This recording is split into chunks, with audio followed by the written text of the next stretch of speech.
সপ্তমী বিকেল। বাড়ি থেকে বেরিয়েছি কটায়? 1:30টায়। বাড়ি ঢুকছি কটায়? 11টায়।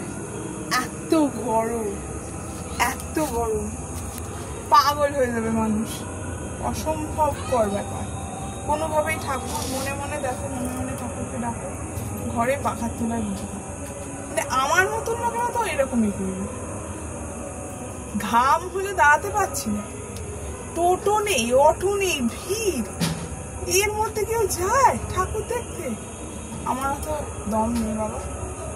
বাড়ি যাবো, পাখার তলায় বসবো, জল খাবো। আমি ঘুমপ্রিয় মানুষ, আনন্দ আমার ভালো লাগে, কিন্তু আমি ঘুমপ্রিয় মানুষ। আগে আমার ঘুম, আগে আমার ভালোভাবে থাকা। গরম তো আমি মোটেই নিতে পারবো না। অতএব থ্যাংক ইউ, বাড়ি চলো। শুভ সপ্তমী, অষ্টমীর জন্য কালকে সকালে দেখা হবে। Tata, by.